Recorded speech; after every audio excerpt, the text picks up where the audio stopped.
Here's a woman in her late 70s. Her husband barely functions. He doesn't cook, doesn't manage himself, barely interacts with anyone, spends his time between the TV, the computer, and the newspapers. She says she loves him. She also says she can't leave him, even for a day, because he can't cope. So the daughter comes over, the granddaughter comes over. The house feels alive when they're there, and empty when they're not. Nothing dramatic, no shouting, no catastrophe, just a slow ambience. And something in that feels off, sort of heavy. The burden isn't announced, it isn't negotiated, it just sits in the room. The daughter doesn't receive a request, she receives atmosphere. I don't know what I'd do without you. That sentence lands softly, and suddenly, helping isn't a choice. It's confirmation of being good. And this is where the structure begins. Because helping once is an action. Helping repeatedly becomes a role. You cook dinner one evening, then another, then you're the one who cooks. No one declares it. It sediments. Like dust that slowly becomes furniture. And now imagine, Sunday afternoon, the woman says, I just feel so lonely when you're not here. There's no command in that sentence, but there is direction. Loneliness is placed between you. And now your absence has moral weight. That's different from saying, could you come for a few hours this week?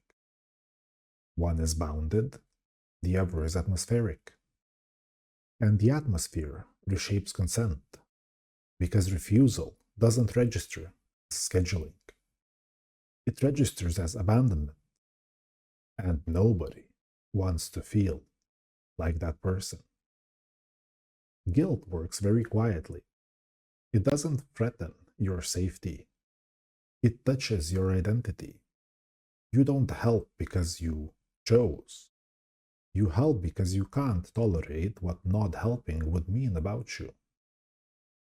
That's degraded consent.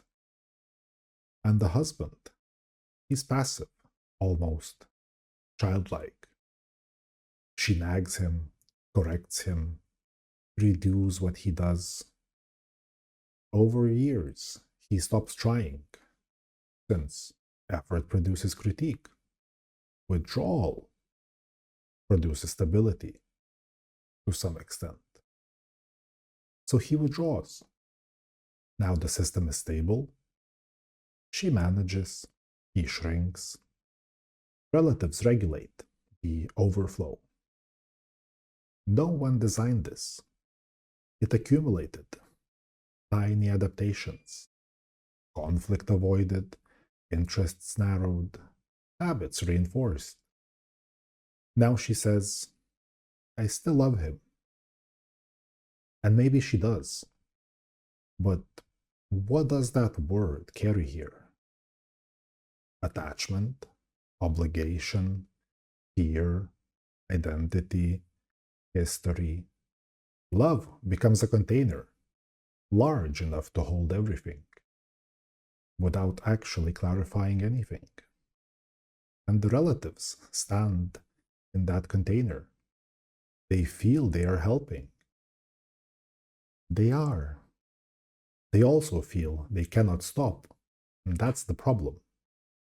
Because help can be restorative, or it can stabilize what needs disruption.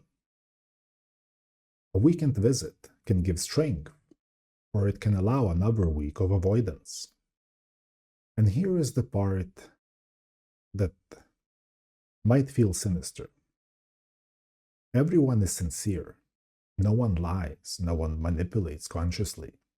And yet, the cost flows downward toward the person most capable of carrying it. The daughter, with her own life, becomes the regulator of a marriage she did not create. Responsibility moves quietly across generations, and when someone tries to step back, the system reacts. Not with anger at first, with hurt, with confusion, with everything we've done for you. The past is invoked to secure the present. Again, no villain, just structure. So, where is accountability? It isn't in a single choice, it lives in patterns maintained over decades, small decisions to avoid friction, to avoid confrontation, to avoid expanding outward. Over time, the world narrowed. The house used to feel like two adults. Now, it feels like supervision. The silence gets thick. She waits for the car to pull into the driveway. When the daughter walks in, the air shifts. Conversation starts, movement starts, dinner gets made. For a few hours, the house stands upright. And then they leave. And it tilts again. Now the house leans, and relatives become scaffolding. Is that immoral? Or simply tragic? When does care cross the line from compassion into participation in someone else's non adjustment? I don't have a clean edge for that, because families are not contracts, they are ecosystems, and ecosystems resist sudden clarity. If the daughter steps away, something breaks, or at least it feels like something breaks. Maybe that break would be necessary. Maybe it would be cruel. Maybe both. I keep circling that point,